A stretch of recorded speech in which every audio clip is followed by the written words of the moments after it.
তো হার্টের তো বেসিক জানলাম। এখন আমরা জানতে চাইবো হার্টের যে গঠনটা আছে।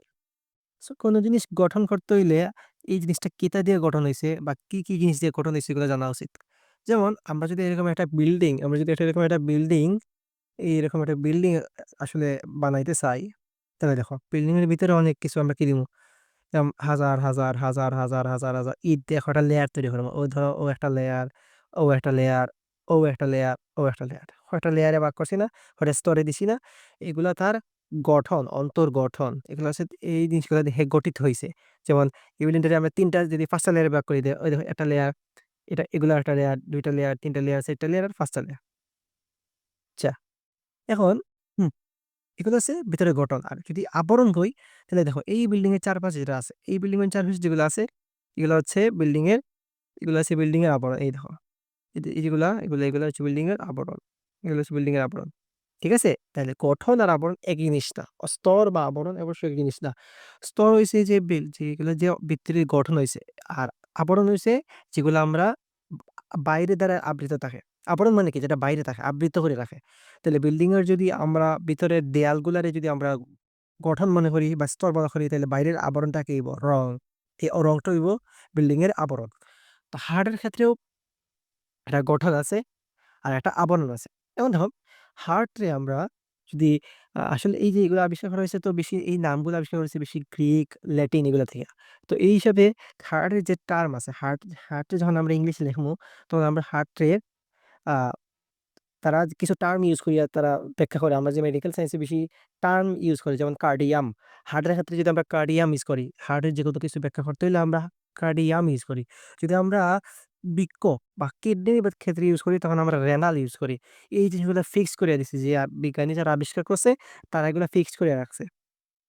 তো কার্ডিয়াম বা কার্ডিয়াক। তাহলে হার্টের যেকোনো কিছুই কার্ডিয়াম বা কার্ডিয়াক।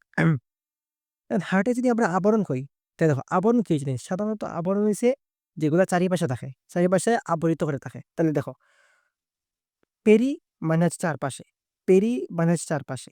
পেরিগুলা ওয়ার্ডগুলা আসে আগে হইছে এগুলা গ্রিক বা ল্যাটিন থেকে আসে। সো এগুলো আমরা ইংলিশের হিসাবে না। পেরি মানে হচ্ছে চারপাশে। আর কার্ডিয়াম মানে হচ্ছে হৃৎপিণ্ড। তাহলে পেরিকার্ডিয়াম। হার্টের আবরণের নাম কি? পেরিকার্ডিয়াম। পেরি মানে চারপাশে, কার্ডিয়াম মানে হৃৎপিণ্ড। তাহলে দেখো হৃৎপিণ্ডের চারপাশে, এই হৃৎপিণ্ডের চারপাশে যেটাই থাকবো, এই হৃৎপিণ্ডের চারপাশে যেটা থাকবে সেটাই তো আবরণ বা সেটাই তো হৃৎপিণ্ডের আবরণ। সেটা হচ্ছে পেরিকার্ডিয়াম। কার্ডিয়ামের চারিপাশে যেটা থাকে সেটা হচ্ছে পেরিকার্ডিয়াম। আচ্ছা, এখন আমরা বললাম স্তর। হৃৎপিণ্ডের ৩ টা স্তর আছে। একটা হচ্ছে এন্ডোমেট্রিয়াম, মায়োমেট্রিয়াম, এপিমেট্রিয়াম। এখন দেখো স্তর মানে কি? মেট্রিয়ামের যদি আমরা আ বাংলা বলি তাইলে হচ্ছে স্তর। তার মানে মেট্রিয়াম মানে বোঝায় স্তর। আচ্ছা, এখন আমরা কয়েকটা টার্ম দেখি। সেই টার্মগুলো হচ্ছে দেখো, ভিতরের ইংলিশ হচ্ছে এন্ডো, মাঝখানের ইংলিশ হচ্ছে মায়ো, আর বাইরের ইংলিশ হচ্ছে এপি। তাহলে ভেতরের ইংলিশ হচ্ছে এন্ডো, মাঝখানের মায়ো, বাইরে এপি। তাইলে দেখো আমরা যদি এন্ডো লিখি তার মানে কিছু ভিতরে। আচ্ছা, এখন দেখো হৃৎপিণ্ডের ৩ টা স্তর আছে না? মেট্রিয়াম, ৩ টা মেট্রিয়াম লিখলাম। মেট্রিয়াম মানে মেট্রিয়ামের বাংলা হচ্ছে স্তর। ৩ টা স্তর। দেখো ১ম একেবারে ভিতরের দিকে, এটা হচ্ছে ভিতর থেকে বাইরে। এই দেখো ভিতর, এটা হচ্ছে বাইরে। তাহলে ভিতর, সবার ভিতর মানে কি? ভিতর মানে কি? এন্ডো। ভিতর মানে কি? এন্ডো। তার মানে এন্ডোমেট্রিয়াম। মানে ভিতরের স্তর। মায়ো মানে কি? মাঝখানে। কিসের মাঝখানে? ভিতরের স্তর এবং বাইরের স্তর। দেখো এপি মানে কি? বাইরে। এপি মানে বাইরে। মেট্রিয়াম মানে স্তর। তার মানে বাইরের স্তর, আর এন্ডোমেট্রিয়াম মানে ভিতরের স্তর। ভিতরের স্তর এবং বাইরের স্তরের মাঝখানে কি থাকে? মায়োমেট্রিয়াম। তাহলে মায়ো মানে হচ্ছে মাঝখানে। এন্ডো মানে হচ্ছে ভিতরে, এপি মানে বাইরে। তাহলে এন্ডোমেট্রিয়াম মানে ভিতরের স্তর, এপিমেট্রিয়াম মানে বাইরের স্তর, মায়োমেট্রিয়াম হচ্ছে মাঝখানের স্তর। কিসের মাঝখান? এন্ডোমেট্রিয়াম এবং এপিমেট্রিয়ামের মাঝখানের স্তর হচ্ছে মায়োমেট্রিয়াম। তাহলে এটা হচ্ছে তোমার হৃৎপিণ্ডের ওভারঅল গঠন। হৃৎপিণ্ডের গঠন এন্ডোমেট্রিয়াম, মায়োমেট্রিয়াম, এপিমেট্রিয়াম দিয়ে ৩ টা স্তরে তৈরি হয়। আর আবরণ কি? পেরিকার্ডিয়াম, যেটা হৃৎপিণ্ডের চারপাশে থাকে। আচ্ছা, এর গুরুত্বপূর্ণ হচ্ছে যে এন্ডোমেট্রিয়ামে মেইন যে কপাটিকা গুলা আছে, আমরা পরে দেখব হৃৎপিণ্ডের কপাটিকা গুলা কি। কপাটিকা গুলা ঢেকে রাখে। সো এটা হচ্ছে এন্ডোমেট্রিয়ামের কাজ। এপিমেট্রিয়াম আর মায়োমেট্রিয়াম তোমার যে হৃৎপিণ্ডের যে সংকোচন প্রসারণ অনুচ্ছেদ পেশি কি এটা পরে জানতে পারবো। এ পেশি দিয়ে তৈরি থাকে। মায়োমেট্রিয়ামে পেশি থাকে, এপিমেট্রিয়ামে পেশি থাকে। এই পেশিগুলা দিয়ে হৃৎপিণ্ডের সংকোচন ও প্রসারণ হয়। আচ্ছা, এখন আমরা সবচেয়ে ইম্পোর্টেন্ট জিনিস হার্টের সার্কুলেশন বা রক্ত সংবহন। দেখো এসএসসি পরীক্ষায় সবচেয়ে বেশি রক্ত সংবহন থেকে প্রশ্ন আসে। এই যে এতক্ষণ যেমন বললাম রক্ত সংবহনের বেসিক বা রক্ত সংবহন তন্ত্রের গঠন, মানে হার্টের বেসিক, হার্টের গঠন এগুলো এত বেশি এমসিকিউতে লাগে। কিন্তু সংবহন যেটা এটা সবচেয়ে বেশি লাগে সিকিউতে। এবং আমরা সাধারণত সিকিউ নিয়ে সবচেয়ে বেশি টার্গেট রাখি। সাধারণত যায় যেহেতু সিকিউতে মার্ক বেশি। এখন সিকিউতে যে যত বেশি মার্ক তার আসলে টোটাল মার্ক তত বাড়ে। সিকিউতে মার্ক বাড়ানোর প্রথম এই সিকিউতে এই সিকিউতে মার্ক বাড়াতে হইলে কি করতে হইব? এক সবচেয়ে প্রথম সবচেয়ে ইম্পোর্টেন্ট যে জিনিসটা সেটা হচ্ছে চিত্র, সেটা হচ্ছে চিত্র। চিত্র তুমি দিতেই হইব। চিত্র বা ডায়াগ্রাম। চিত্র দিলে স্যারের একটা ভালো ইমপ্রেশন হবে। মানে তুমি যদি চিত্র দাও তাইলে স্যার যে পরীক্ষক থাকে উনি বুঝে যে তুমি জিনিসগুলো একটু ভিজুয়ালাইজ করে তুমি বুঝরাই। সো চিত্র থাকলে জিনিসগুলো একটু ক্লিয়ার হয়। আর বুঝতে সুবিধা হয়। স্যারেরও বুঝে তুমিও বুঝছো। আর চিত্র থাকলে যে লেখায় যেগুলা লেখা যায় মানে যেগুলো লেখা হয় এই লেখাগুলো একটা ওভারঅল একটা আ সামারি আইও চিত্রের মাঝে। সো চিত্র ছাড়া বায়োলজি পরীক্ষা দেওয়া আসলে উচিত না। চিত্র দিলেই মার্ক বেশি পাওয়া যাইব। সো বায়োলজিতে মার্ক বেশি দিলে সবচেয়ে আগে দিতে হবে চিত্র। এখন চিত্র তো একেবারে ভালো চিত্র হইতে বইলে কোনো কথা না। একটা ডিসেন্ট চিত্র মোটামুটি চিত্র যেটাতে বোঝা যায় এট লিস্ট কোন স্ট্রাকচার আছে এটা দিলেও চিত্র হইবে এনাফ। এরকম ভালো লেভেলের চিত্র লাগবে বলে কোনো কথা না। যাই হোক এখন আমরা রক্ত সংবহনের যেটা সবচেয়ে ইম্পোর্টেন্ট জিনিস সেটা আমরা বললাম রক্ত সংবহন। শরীরে কিলা রক্ত সংবহন হয়। এখন দেখো এটা একটা টিপিক্যাল হার্ট। এটা একটা টিপিক্যাল হার্ট। হার্টের চিত্র এরকম সাধারণত হয়। আমরা হার্টের যখন প্রস্তুতি দেখি তখন এরকমই একটা হার্ট টিপিক্যাল থাকে। তো যে হার্টের মধ্যে কয়টা প্রকোষ্ঠ আছে? ৪ টা। কয়টা প্রকোষ্ঠ আছে? ৪ টা প্রকোষ্ঠ আছে। ঠিক আছে? ধ ৪ টা প্রকোষ্ঠকে আমি আলাদা করছি। উপরের যে প্রকোষ্ঠ, উপরে ২ টা প্রকোষ্ঠ। এটা, এটা। এই ২ টা প্রকোষ্ঠটা আমরা বলে অলিন্দ। কি বলে? অলিন্দ। ইংলিশে বললে এট্রিয়াম। আর নিচে এই যে নিচের গুলা ওদের বলা হয় নিলয় বা ভেন্ট্রিকল। এখন আমরা কিলা আলাদা করছি এটা হচ্ছে কথা যে আমরা কিলা আলাদা করছি অলিন্দ আর নিলয়ের মাঝে উপরে গুলো অলিন্দ সেগুলো নিলয় এটা আলাদা করছি এখানে কিছু কপাটিকা থাকে এই যে কপাটিকা এই যে ২টা কপাটিকা আছে না এই ২টা কপাটিকার মধ্যে আমরা আলাদা করছি। আচ্ছা কপাটিকা সম্বন্ধে একটু ডিটেলস একটু পরে পড়বো আমরা আগে এই জিনিসটা রাখছি এই যে আমি একটা কালো কলম দিয়ে যে খালিটা দিছি এই খালিটা এটা কি বোঝায় দেখো এটা কোন সাইড আমাদের শরীর যদি এরকম আমাদের বডি হয় তাহলে আমাদের বডি থেকে সামনে থেকে সাইড যদি তাকাই তাহলে বডি হচ্ছে এটা হচ্ছে রাইট সাইড। তাহলে এটা হচ্ছে রাইট সাইড বডি। আর এটা হচ্ছে লেফট সাইড। তাহলে এই যে রাইট সাইড আর লেফট সাইড আমরা কিভাবে আলাদা করছি? এই একটা পর্দা দিয়া। এটা একটা কি? পর্দা। ঠিক আছে? এখন আমরা পর্দা আলাদা করছি। এই পর্দা দিয়ে ডান সাইড আর বাম সাইড আলাদা করছি। এখন দেখো অলিন্দ আর নিলয় এই জায়গাটা হচ্ছে অলিন্দ, এই জায়গাটা নিলয়। তার মানে ২ টা অলিন্দ আলাদা হইছে একটা পর্দা দিয়া, ২ টা নিলয় আলাদা হইছে একটা পর্দা দিয়া। তো দেখো ২ টা এই যে ২ টা অলিন্দ আলাদা হইছে, এই যে ২ টা অলিন্দ আলাদা হইছে, এই ২ টা অলিন্দ আলাদা হইলে কেমনে আলাদা করছি? দেখো একটা সেপ্টাম দিয়া। সেপ্টাম মানে কি?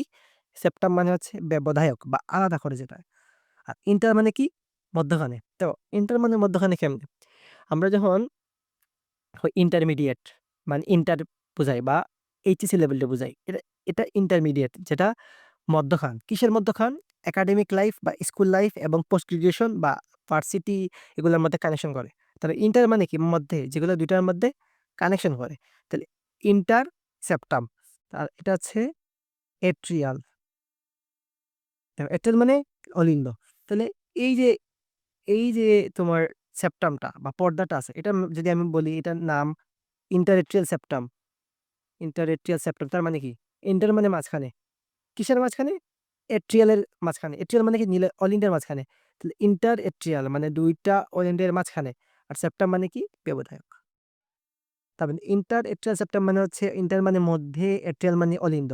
অলিন্দের মধ্যে যে সেপ্টাম বা যে পর্দা সেটা হচ্ছে ইন্টার এট্রিয়াল সেপ্টাম। তাহলে ২ টা অলিন্দকে আমরা কেমনে আলাদা করছি? ইন্টার এট্রিয়াল সেপ্টাম দিয়ে। সেম নিচের দিকে যেহেতু পর্দা তো ২ টা ভাগ। উপরের ভাগ হচ্ছে ইন্টার এট্রিয়াল সেপ্টাম, নিচের দিকে হচ্ছে অন্যটা। নিচের দিকে কি? ইন্টার সেম এটা মানে মধ্যে। কিসের মধ্যে? ভেন্ট্রিকলের মধ্যে বা নিলয়ের মধ্যে। ভেন্ট্রিকলের মধ্যে বা নিলয়ের মধ্যে। আর সেপ্টাম মানে তো পর্দা স্বাভাবিক বা ব্যবধায়ক। তার মানে ইন্টারভেন্ট্রিকুলার সেপ্টাম মানে কি? ইন্টার মানে মধ্যে, কিসের মধ্যে? ২ টা ভেন্ট্রিকুলের মধ্যে। কি দুইটা ভেন্ট্রিকলের মধ্যে সেপ্টাম বা পর্দা। এমন একটা পর্দা যেটা দুইটা ভেন্ট্রিকলকে আলাদা করছে। এটা হচ্ছে ইন্টার ভেন্ট্রিকুলার সেপ্টাম, এটা হচ্ছে ইন্টার এট্রিয়াল সেপ্টাম। আর উপরে এট্রিয়া থেকে ভেন্ট্রিকল, এই যে এটা হচ্ছে এট্রিয়া, এটা হচ্ছে ভেন্ট্রিকল। এই উপরে এট্রিয়া থেকে ভেন্ট্রিকল আমরা কেমনে আলাদা করছি? কপাটিকা থেকে। এই যে এখানে একটা কপাটিকা থাকে। কপাটিকা মানে কি? কপাটিকা মানে হচ্ছে দরজার মতো, কাইন্ড অফ দরজা। যেমন আমাদের ঘর ঢুকতে যেমন দরজা লাগে, এট্রিয়াম থেকে বা অলিন্দ থেকে নিলে ঢুকতে হলেও দরজা লাগে। কি ঢুকবে? রক্ত। এই অলিন্দ থেকে নিউরের মধ্যে ঢুকতে হলে দরজা লাগে। যেমন এদের যদি দরজা না থাকে তাহলে তো যেকোনো সময় রক্ত আসা যাওয়া করবো। তাহলে তো আর হইতো না। একটা একটা কন্ট্রোল বা একটা সিস্টেম থাকা দরকার, বা একটা রেগুলারিটি বা রিদম থাকা দরকার। এই রিদমটা কন্ট্রোল করে এই সেপ্টাম দিয়ে। আ আ সরি, এই কপাটিকা থেকে। কপাটিকা বা ভালভ। সো ডান পাশে একটা কপাটিকা থাকে, ডান অলিন্দ এবং ডান নীলের মাঝে। বাম পাশে থাকে বাম অলিন্দ বা বাম নীলের মাঝে একটা কপাটিকা থাকে। ডান পাশে এই যে কপাটিকা, এই দেখো ৩ টা কাস্প আছে। ৩ টা কাস্প আছে, বা ৩ টা দরজার হাতলের মতো আছে। এরকম ৩ টা আছে না? তো ৩ টা মানে কি? আমরা ল্যাটিন ভাষায় বা ওইদিকে আমরা মনরে ১ বলা হয়, দাই বা বাইরে ২, ট্রাই মানে ৩, টেট্রা মানে ৪। তার মানে ১ মানে মনো, ২ মানে দাই বা বাই, ট্রাই মানে ৩, টেট্রা মানে ৪। যেমন একটা উদাহরণ দেই, এই দেখো একটা উদাহরণ দেই, যেমন কার্বন ডাই অক্সাইড। ডাই মানে কি? এটার নাম কি? এটার নাম হচ্ছে কার্বন ডাই অক্সাইড। এখন দেখো এটা হচ্ছে কার্বন আমরা জানি। বাট ডাই অক্সাইড, ডাই মানে কি? এখানে দেখো অক্সাইড মানে কি? অক্সিজেন। এই অক্সিজেন দেখো, অক্সিজেন কয়টা আছে? ২ টা। তার মানে ডাই। ২ মানে ডাই।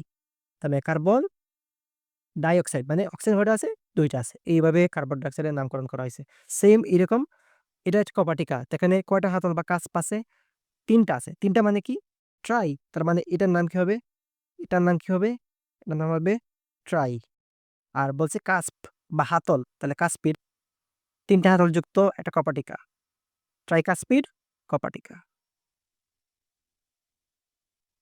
আচ্ছা, আর এটা হচ্ছে বাম পাশে, সেটা হচ্ছে ২ টা কাস্প দেখা যায়, এই যে ২ টা কাস্প। তো এটা বাই। ২ টা মানে কি? বাই বা ডাই। এই দেখো ২ টা মানে ডাই বা বাই। তার মানে বাই। আর কাস্পিড মানে কি? কাস্প মানে কি? তোমার হাতল। তাহলে ডান পাশে ৩ টা কাস্প যুক্ত আছে ট্রাইকাসপিড কপাটিকা। বাম পাশে আছে বাইকাসপিড বা ২ টা আ আ হাতলযুক্ত কপাটিকা। এগুলার কাজ কি? এগুলার কাজ হচ্ছে এই যে অলিন্দ থেকে নিলে যে রক্ত আসবে এগুলা নিয়ন্ত্রণ। সেইম ডান পাশে ট্রাইকোস্পিডের কাজ হচ্ছে অলিন্দ থেকে যে নিলেগুলো আসবে সেই রক্তগুলা নিয়ন্ত্রণ। আর বাম পাশে বাইকাসপিডিক কপাটিকার কাজ হচ্ছে যে অলিন্দ থেকে যে নিলেগুলো রক্ত আসবে সেগুলার কি? নিয়ন্ত্রণ। এখন আরেকটা সবচেয়ে ইম্পোর্টেন্ট কাজ। ধরো রক্ত এইখান থেকে এইদিকে আসলো। অলিন্দ থেকে নীলে রক্ত আসলো। তাহলে এই রক্ত এই জায়গাটা যখন ফিল আপ হইব তখন এটা কি চাইবো না যে রক্তটা উল্টার দিকে চলে যাক। অলিন্দতে আবার মানে ব্যাক করুক। এই ব্যাক করাটা আটকায় আছে তোমার এই কপাটিকা। যদি এই নিলয়টা ভরে যায় রক্ত দিয়ে, তাহলে তখন এই নিলয় থেকে অলিন্দতে রক্ত যাওয়ার যে প্রবণতা আছে, এই প্রবণতা কপাটিকা আটকায়। যদি উল্টা চলে যায় তাহলে কিন্তু পুরো সার্কুলেশন এর সমস্যা হয়ে যাবো।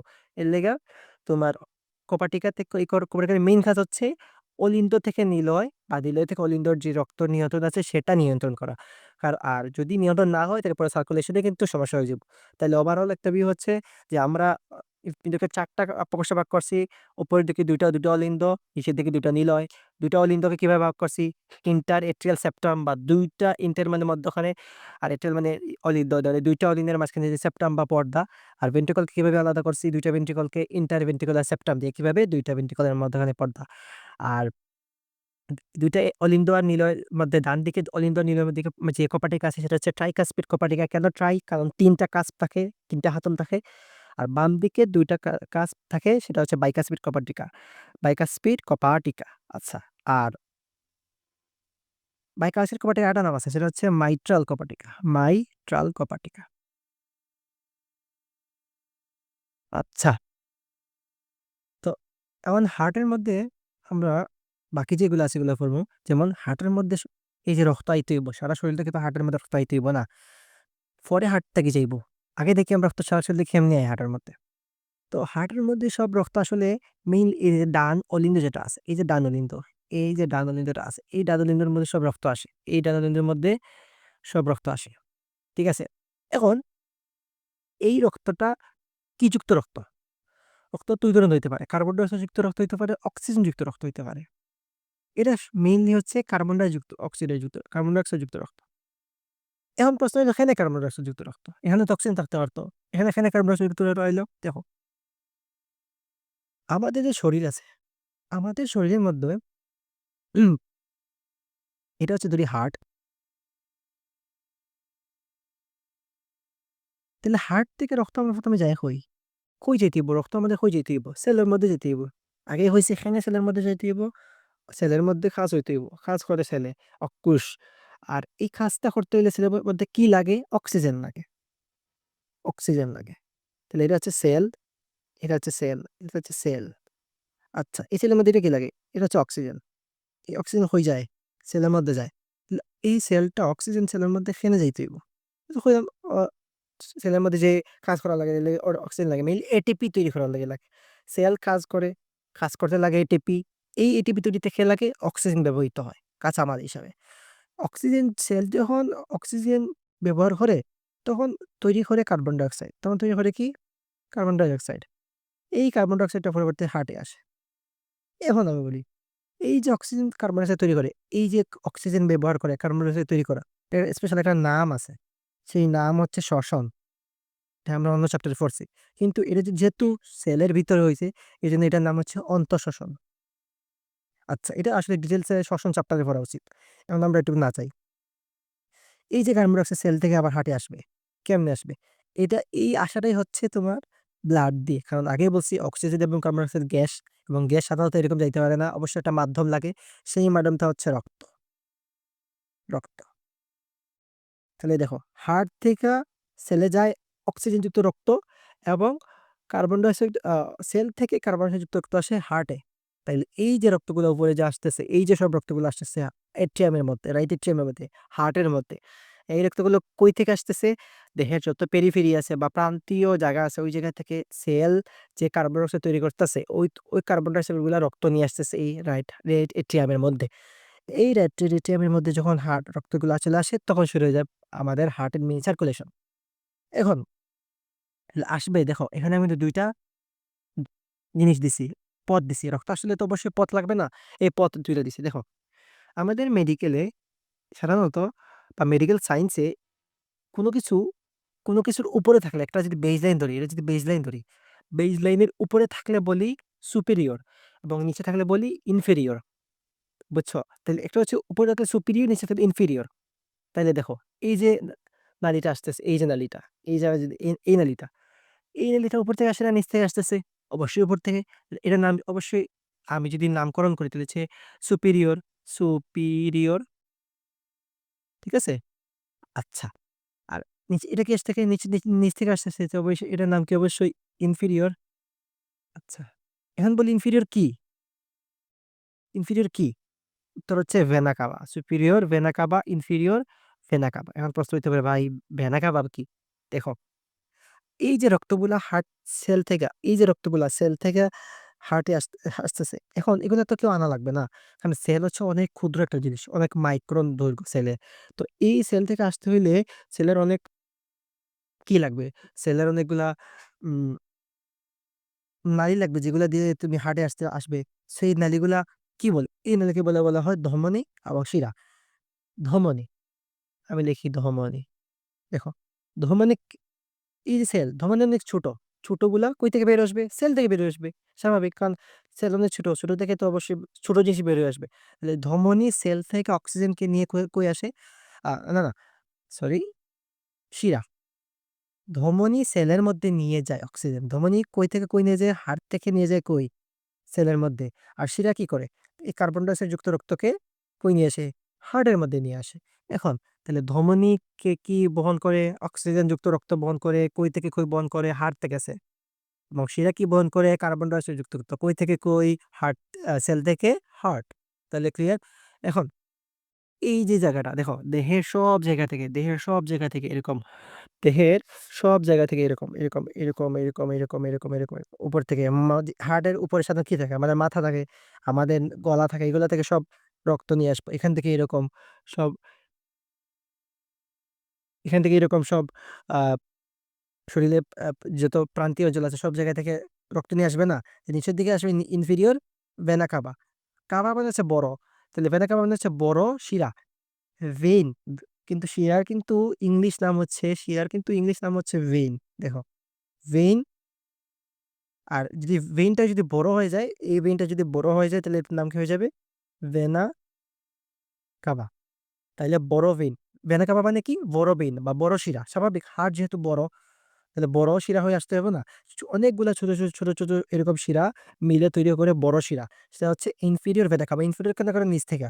সুপিরিয়র কেন? কারণ সুপিরিয়র উপর থেকে আসে, এইজন্য সুপিরিয়র। আর ভেনা কাভা মানে হচ্ছে অনেকগুলা ভেইন নিয়ে আসে ভেনা কাভা। ভেইন কি নিয়ে আসে? কার্বন ডাই যুক্ত রক্ত। কই থেকে নিয়ে আসে? সেল থেকে নিয়ে আসে। কই নিয়ে আসে? হার্টে নিয়ে আসে। আচ্ছা, এখন দেখো, এই যখন সারা শরীর থেকে কার্বন ডাই যুক্ত রক্ত এখানে আসলো, যখনই এরা আসবে তখন একা-পটিকা বন্ধ হয়ে যাবে। তখন অলিন্দে কি হবে? প্রসারণ হবে। অলিন্দে কি হবে? যদি প্রসারণ না হয় তাহলে তো বেশি জায়গা বাড়বে না। জায়গা বাড়তে হলে কি করতে হইব? প্রসারণ করতে হইব। প্রসারণ মানে কি? বড় হওয়া, এক্সপান্ড করা। তাহলে এই এট্রিয়া বা অলিন্দ যখন বড় হবে তখন এই কপাটিকাগুলো বন্ধ হয়ে যাবে। বন্ধ হয়ে গেলে এরকম স্টপ। তাহলে পুরো শরীর থেকে যখন হার্টের রক্ত নিয়ে আসবে, এই হার্টের মধ্যে রক্ত নিয়ে আসবে, এই পুরো জায়গাটা এক্সপান্ড হবে এবং বড় হবে এবং এখানে সবাই রক্ত জমা হবে। তাহলে এটাকে কি বলবো আমরা? অলিন্দের ডায়াস্টল। ডায়াস্টল কথাটার অর্থ হচ্ছে প্রসারণ। প্রসারণের ইংলিশ কি? ডায়াস্টল। প্রসারণের ইংলিশ কি? ডায়াস্টল। তাহলে অলিন্দের প্রসারণ। আচ্ছা। তারপর এটা যখন ফিল আপ হয়ে যাবে, এটা যখন ফিল আপ হয়ে যাবে এই জায়গাটা, রক্ত তো আসতে থাকবে। এখন ফিল হয়ে যাবে এই জায়গাটা নিচের দিকে, এই কপাটিকার মধ্যে প্রেসার দিবে না? প্রেসার দিবে না নিচের দিকে আসার জন্য। তখন এই প্রেসারটা যখন দিবে তখন কপাটিকা টাস করে খুলে যাবে। এরকম টাস করে খুলে যাবে। এই কপাটিকা যখন খুলে যাবে তখন এই অলিন্দ থেকে রক্তগুলা, কার্বন ডাই অক্সাইড রক্তগুলা কই আসবে? ডান নিলয়ে আসবে। কই আসবে? ডান নিলয়ে আসবে। তাইলে ১ম এ আমরা পুরো শরীর থেকে কার্বন ডাই অক্সাইড রক্ত সুপিরিয়র ভেনা কাভা এবং ইনফেরিয়র ভেনা কাভার মাধ্যমে ডান অলিন্দে আসে। তখন কি হয়? অলিন্দের ডায়াস্টল হয় বা অলিন্দের প্রসারণ হয়।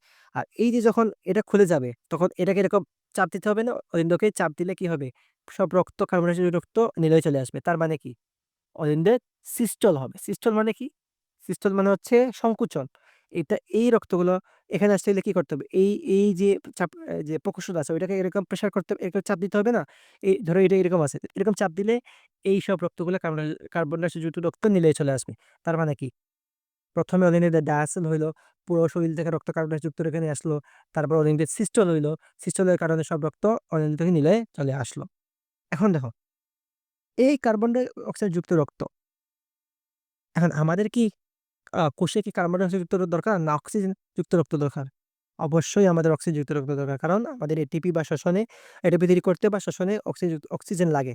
তাই আমাদের সেলে কি নিতে হবে? অক্সিজেন নিতে হবে। কিন্তু এখানে তো কার্বন ডাই অক্সাইড রক্ত। আমাদের কি করতে হবে?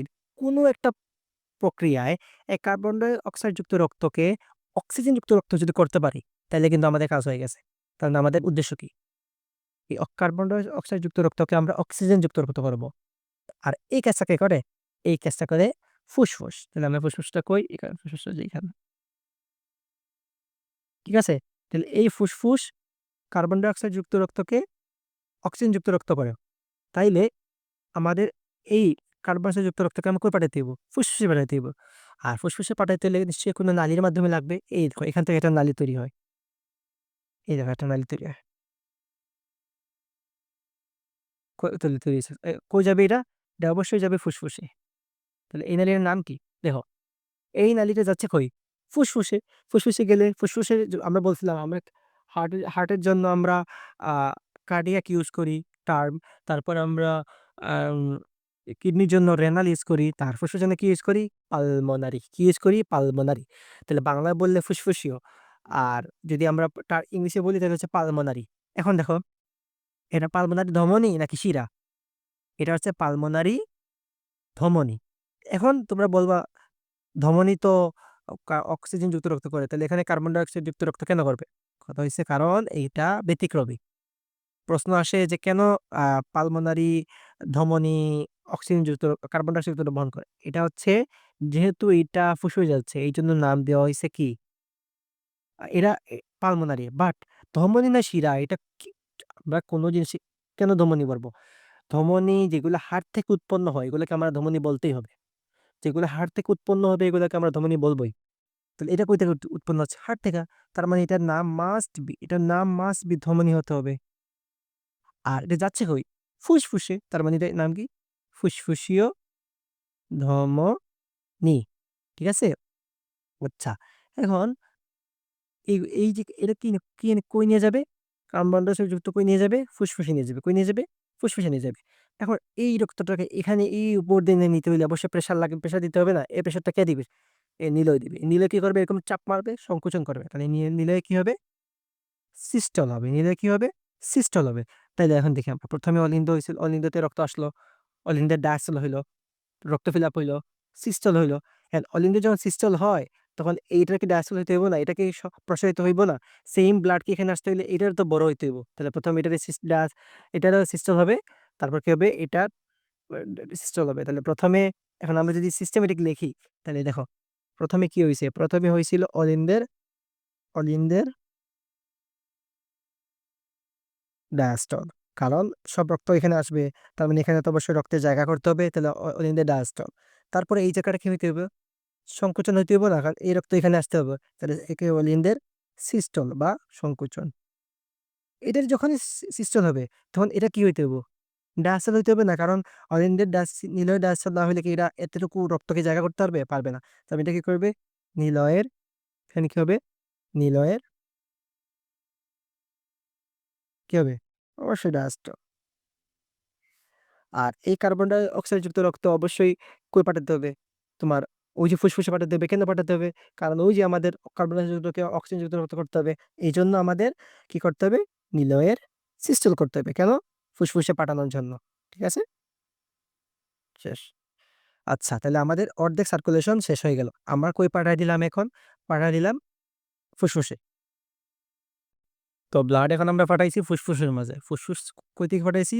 ডান নিলয় থেকে। এখানে পাঠাইছি যে কার্বন ডাই অক্সাইড যুক্ত যে রক্ত আছে ওটারে আমরা অক্সিজেন যুক্ত রক্ত বানাইতাম। এবং অক্সিজেন কেন বানাইতাম? কারণ আমরা শরীরে অক্সিজেন যুক্ত রক্ত লাগবো। খেতে লাগবো, সেলা লাগবো। সেলা খেতে লাগবো এটিপি তৈরিতে। এটিপি তৈরি খেতে তৈরি করে খেতে হইব এটিপি তৈরি যেগুলা তোমার শরীরে সব কাজকর্ম লাগে। যাই হোক এখন এই যে পালমোনারি বা ফুসফুসীয় ধমনী যেটা আছে ব্যতিক্রমী ধমনী, একপাত্র ধমনী যেটা কার্বন ডাই অক্সাইড যুক্ত বহন করে সেটা যাবে তোমার ফুসফুসে। ফুসফুসের মধ্যে একটা শ্বসন হয়েছে সেটার নাম হচ্ছে বহিঃশ্বসন। আমরা আগে পড়ছিলাম অবশ্যই এখানে অন্তঃশ্বসন পড়ছিলাম। এটা হচ্ছে অন্তঃশ্বসন পড়ছিলাম এখানে। এই যে কার্বন ডাই অক্সাইডের যে এই যে জায়গাটায় অক্সিজেন যাবে আর কার্বন ডাই অক্সাইড বের আসবে এখানে হচ্ছে অন্তঃশ্বসন। আর ফুসফুসের মধ্যে হবে বহিঃশ্বসন। তাহলে এখানে হবে তোমার বহিঃশ্বসন। বহিঃশ্বসন। বহিঃশ্বসনের মাধ্যমে কি হবে? অক্সিজেন কার্বন ডাই অক্সাইড যুক্ত অক্সিজেন হবে। তারপরে এই যে ফুসফুস আছে না? ফুসফুস থেকে কয়েকটা শিরার মাধ্যমে বাম ও লিঙ্গে উন্মুক্ত হবে। এই দিক থেকে ২ জোড়া পালমোনারি বা ফুসফুসীয় শিরা এবং এই দিক থেকে ২ জোড়া এই যে ফুসফুস থেকে এইদিকে ঘুরে, ঘুরে আসবে তো এটা দেখাইলাম না। সো এইদিকে ২ জোড়া টোটাল ৪ জোড়া পালমোনারি শিরা হয়ে চলে আসবে। এখন এগুলো হচ্ছে নাম হচ্ছে শিরা। দেহ আগে বলছিলাম ধমনী কেন ধমনী? ধমনী যেগুলো হাড় থেকে তৈরি হয় সাধারণত ওগুলো ধমনী হয়। সো হাড় থেকে তৈরি হইলে এগুলো ধমনীর নাম দিতে হবে। যেমন এটা হচ্ছে ফুসফুসীয় ধমনী। বাট এটা হচ্ছে ফুসফুস। ফুসফুস থেকে তৈরি হইলে এটা শিরা। ফুসফুস থেকে তৈরি হচ্ছে এটার নাম কি? শিরা। অ্যান্ড এটা কোথা থেকে আসতেছে? ফুসফুস থেকে আসতেছে। তাহলে এটা কি হবে? পালমোনারি। ফুসফুসের সাথে রিলেটেড থাকলে এটা ফুসফুসীয় এবং শিরা না ধমনী এটা ডিপেন্ড করে কই থেকে উৎপন্ন হইছে। তার মানে এটার নাম হবে কি নাম হবে? নাম যদি এখানে লিখি আমি, এটার নাম হবে ফুসফুসীয় শিরা। এটাও একমাত্র ব্যতিক্রমীধর্মী শিরা যেগুলা শিরা হওয়া সত্ত্বেও অক্সিজেনযুক্ত রক্ত বহন করে। আচ্ছা, তাহলে এখান থেকে সব অক্সিজেনযুক্ত রক্ত বহন করে এখানে নিয়ে আসবে। কই নিয়ে আসবে? বাম অলিন্দে। কই নিয়ে আসবে? বাম অলিন্দে।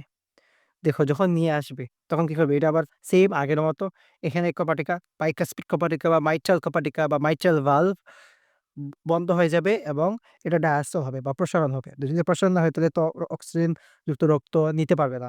যার জন্য এটা প্রসারণ হবে, প্রসারণের কারণে অলিন্দের ডায়াস্টল হবে। তাহলে অলিন্দের ডায়াস্টলের কারণে এখানে পুরো জায়গাটা অক্সিজেন দিয়ে ভরে যাবে। তারপর যখন এটা ফিল আপ হয়ে যাবে এই কপাটিকা খুলে যাবে। কপাটিকা খুললে সব রক্ত কই চলে আসবে? বাম নিলয়ে। কই চলে আসবে? বাম নিলয়ে। বাম নিলয়ে চলে আসবে। এখন বাম নিলয়ে যখন আসবে তখন কি হবে? ১ম এ এটার কি হবে? নিলয়ে ডায়াস্টল। নিলয়ে ডায়াস্টল হতে হবে না? ডায়াস্টল না হলে এখানে কি হবে? রক্তক্ষরণ হবে। বাট এখানে কি হবে আগে? অলিন্দের সিস্টল। দেখো ১ম এ এখানে রক্ত আসলো। আসার পর কি হইল? এটা সংকোচন না প্রসারণ হইল। প্রসারণ হওয়ার কারণে কি হইল? অলিন্দের ডায়াস্টল। বাট এখান থেকে এখানে আবার তো ব্লাড পাঠাইতে হবে না? পাঠাতে হলে পাম্প করতে হবে। পাম্প করা মানে কি? সংকোচন। তাহলে ১ম এ কি হবে? সেইম আগের মতো এই এখানের মতো ১ম এ কি হবে? অলিন্দের ডায়াস্টল। ১ম এ কি হয়েছিল? অলিন্দের ডায়াস্টল। তারপরে কি হবে? অলিন্দের সিস্টল। কারণ অলিন্দের সিস্টল না হইলে তো রক্ত এখান থেকে আর আসতে পারবে না। অলিন্দের সিস্টল। তারপর কি হবে? নিলয়ের ডায়াস্টল, নিলয়ের সিস্টল। যখন নিলয়ের সবগুলো ডায়াস্টল হয়ে গেল, নিলয়ের ডায়াস্টল হওয়ার পর এখানে সম্পূর্ণ রক্তখানি এখানে। সব রক্ত এখানে চলে আসছে। এখন এটা অক্সিজেনযুক্ত রক্ত। তাহলে এটা কই পাঠাতে হবে? পুরো শরীরে পাঠাতে হবে। তার মানে এই রক্তটা এখন আমার শরীরে পাঠাইলে একটা রাস্তা লাগবে। সেই রাস্তাটা হচ্ছে এইটা। এই যে একটা মার্কার এরিয়া, এটাকে বলা হয় মহাধমনী। কি? মহাধমনী। কেন মহাধমনী? এটা হচ্ছে সবচেয়ে বড় ধমনী। কারণ দেখো এখান থেকে পাম্প করে নিয়ে যেতে কত শক্তি লাগবে? কত শক্তি দরকার? পুরো শরীরে চলে যাবে। তার মানে এইখানে ধমনী যে ধমনীটা হতে হবে এটা অনেক বড় ধমনী হতে হবে। যার শক্তি অনেক বেশি থাকতে হবে এখানে এবং এখানে পাম্পিং পাওয়ার সবচেয়ে বেশি হইতে হবে। সো এখান থেকে পাম্প করে অক্সিজেনযুক্ত রক্ত পুরো শরীরে নিয়ে যাবে। এই মহাধমনীর মাধ্যমে। শেষ। এটা হচ্ছে সার্কুলেশন শেষ। এটা কই নিয়ে যাবে? পুরা কোষে নিয়ে যাবে। মানে এখান থেকে বের হয়ে ছোট ধমনী বিভক্ত হয়ে কোষে নিয়ে যাবে।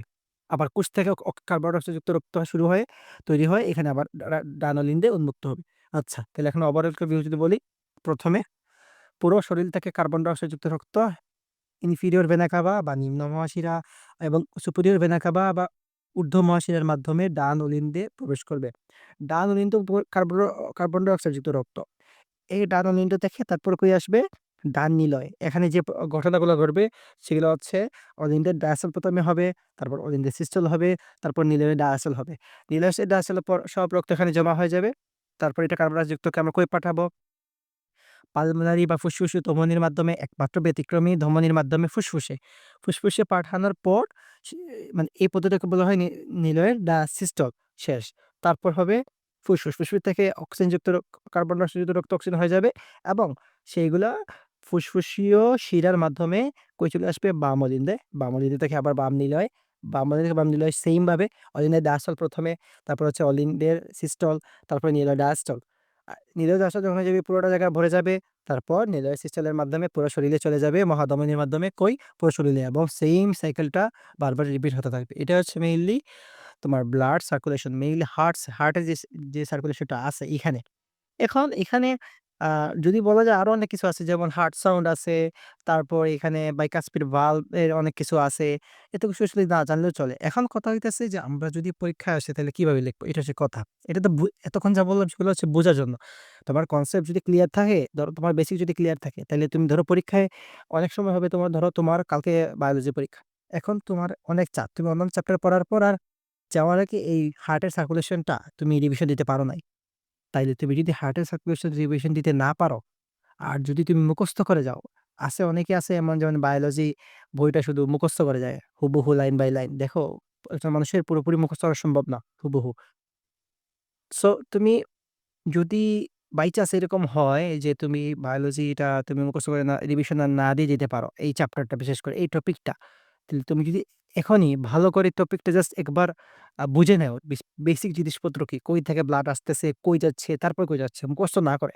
তাহলে কিন্তু তুমি জাস্ট ওই সিনারিও গুলা এই যে চিত্রটা মাথায় রেখেই তুমি নিজের মতো করে লিখে দিতে পারবা এবং স্যার অবশ্যই তোমাকে মার্ক দিবে। বাট তুমি যদি মুখস্থ করে যাও অনেক ভুল হবে। কনসেপ্টে অনেক ভুল থাকলে এমসিকিউতে অনেক ভুল হইতে পারে, সিকিউতে অনেক ভুল হইতে পারে। যার কারণে বুঝে পড়ার কোনো বিকল্প নাই এবং চিত্র অবশ্যই। আর ডায়াগ্রাম বা চিত্র দিয়ে পড়লে মনেও থাকে বেশি। এটা হচ্ছে সায়েন্টিফিক্যালি প্রুভড। সো আমরা একটা ওভারঅল ভিউ দিয়ে দিছি। এখন পরীক্ষায় যদি আসে ১ম এ আমাদের ১ম এ কি লিখতে হবে? যদি পরীক্ষায় কোনো আসে তাহলে আমরা কি লিখব ১ম এ?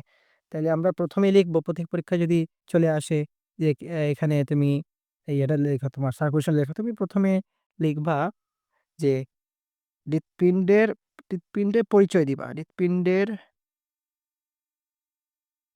পরিচয় দিবা, পরিচয়। পরিচয় যেমন কিভাবে দিবা? যেমন হৃৎপিণ্ডের পরিচয় বলতে হৃৎপিণ্ডেতে কি আছে বা তোমার হৃৎপিণ্ডেতে কয়টা প্রকোষ্ঠ আছে? প্রকোষ্ঠ, তারপর কপাটিকা, এগুলো দিলা। এই বেশি কিছু দেওয়ার নাই, প্রকোষ্ঠ কপাটিকা সম্বন্ধে বলে দিলা। প্লাস এই যে তোমার যে শিরা এবং ধমনী আছে, বড়, বড় শিরা, ভেনা কাভা ও তোমার যে নামগুলা বলছি পালমোনারি ধমনী, পালমোনারি শিরা, এগুলো বলে দিলা। শেষ। তারপর তুমি শুরু করে দিলা সার্কুলেশন ডিরেক্ট। একটা ছবি, একটা ডায়াগ্রাম এঁকে দিবা। একটা ডায়াগ্রাম এখানে সুন্দর করে একটা ডায়াগ্রাম এঁকে দিবা। এরকম হার্টের একটা সেরকম ডায়াগ্রাম এঁকে দিবা এরকম। ডায়াগ্রাম দিয়ে তারপর তুমি এরকম অ্যারো দিয়ে ১ম এ সরিষাবিল থেকে এরকম অ্যারো দিয়ে রাইট এট্রিয়াম, রাইট থেকে রাইট নিলয়, তারপর হচ্ছে ফুসফুস, ফুসফুস থেকে আবার বাম অলিন্দ, তারপরে বাম নিলয়, পুরো মহাধমনী বোতামে পুরা শরীর চলে যায়। এই ডায়াগ্রামটা দিয়ে দিবা।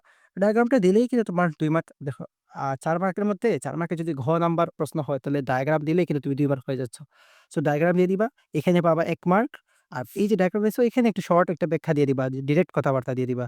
যে ১ম এ পুরো বডি থেকে সুপিরিয়র ভেনা কাভা বা ইনফেরিয়র ভেনা কাভার মাধ্যমে ডান অলিন্দে, ডান অলিন্দে সিস্টল, ডান অলিন্দের পরে আবার ডায়াস্টোসিস্টল হয়। তারপর নিলয়ে চলে আসে, নিলয়ে আবার সিস্টল হয়।